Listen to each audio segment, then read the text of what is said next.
Hej Danmark, mit navn er Johannes Møgen, og jeg vil nu vise jer, hvordan man samler en Rubik's Cube. Før jeg kan lære jer algoritmerne til, hvordan man samler Rubik's Cube, så skal jeg først lære jer nogle specielle rotationer, som I skal kunne udenad, for at det er muligt at samle dem. Det første det er, at man skal altid kigge på midterfarven, fordi at midten, lige meget hvad man gør, så kan midten ikke dreje rundt. Midten er der altid på alle sider.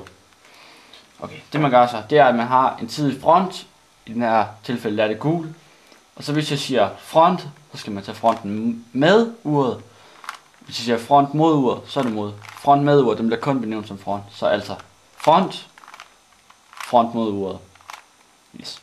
Hvis man så tager højre side, som i det her tilfælde er rød, så skal man altid huske at have den samme side i front konstant. Men man lader som om man drejer over, og så højre mod uret. Eller set fra fronten. Højre mod uret. Sammen gør man i venstre side. Man lader som om man drejer den over. Venstre mod ur. Se fra fronten. Venstre mod ur. Eller i toppen. Lader som om man drejer om. Top mod ur. Se hernede fra. Top mod ur. Sammen gælder i bunden. Man lader som om man drejer ned i bunden. Bund mod ur. Eller se heroppe fra. Bund mod ur. Næste step i vores proces er, at man skal blande terningen, også kaldet scramble på engelsk.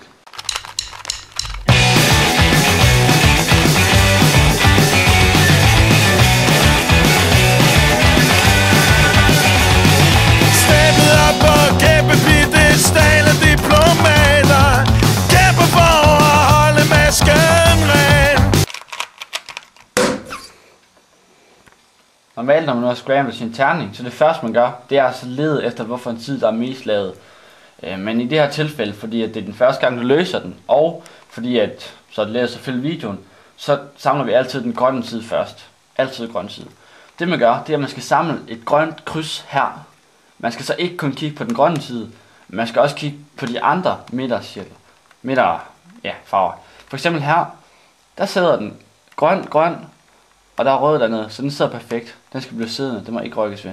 Så leder vi efter en ny farve, hvor der er grøn i midten. Her for eksempel, der er der grøn-orange.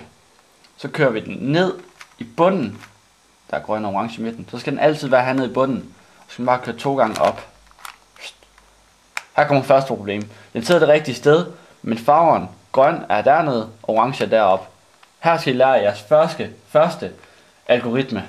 Den første algoritme, I skal lære, det er, hvordan man får sådan en, der sidder perfekt her. Der er grøn, orange. Bortset fra, at den skal vippes rundt. Det man gør, det er, at man peger den side, der skal vippes rundt mod sig selv. Og så laver man algoritmen front mod uret, top, venstre mod uret, top mod uret. Så sidder den perfekt. Den er lige byttet rundt. Hvad man gør, det kan jeg ikke forklare, det er magi. Det gør du så med resten af cuben, sådan at du har det grønne kryds. Enten så er man heldig, at de passer perfekt fra starten af, eller så skal man lave algoritmen, så I lige har lært. Og jeg laver den så lige. Voilà. Så har I krydset her. Kryds, og de passer nedad på alle sider.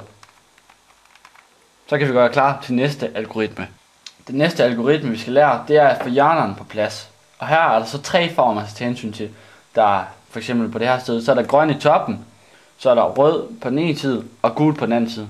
Det man gør, det er at man finder det kryds, eller den brik med de 3 farver. Den har vi så her, der er gul, der er rød og der er grøn. Den skal være lige nede under det sted den er, så den sidder perfekt nu. Så skal man lave den næste algoritme, som er højre mod ur, bund mod ur, højre bund.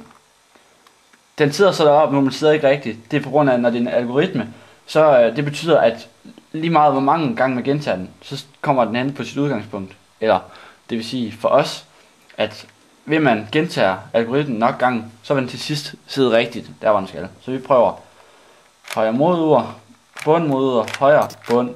Højre mod ur, bund mod ur, højre bund. Højre mod ur, bund mod uret, højre bund. Højre mod ur, bund mod uret, højre bund.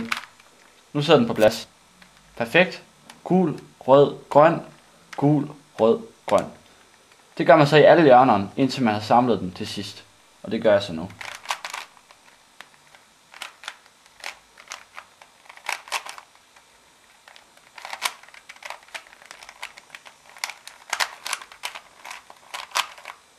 Voilà, så er den færdig på alle sider, og nu har man så lavet sit første lag. Ja.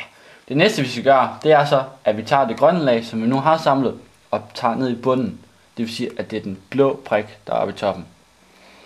Det vi skal til at arbejde på nu, det er at få samlet hele andet lag, så de passer alle sammen. Og det skal vi bruge 2 algoritmer til. Det vi gør, det er, at vi kigger heroppe i det øverste lag, på de 4, som sidder i midten. Der skal det lige siges, at nede i bunden, der skal det helst give sådan et omvendt T, eller sådan samlet forkert. Alle sider. Rigtig farver. Okay. Det vi skal så huske på heroppe, det er, at blå, det er det modsatte af grøn. Derfor der er blå vores bad boys heroppe i toplaget. Og det må vi ikke arbejde med, før det bliver allerhøjst nødvendigt.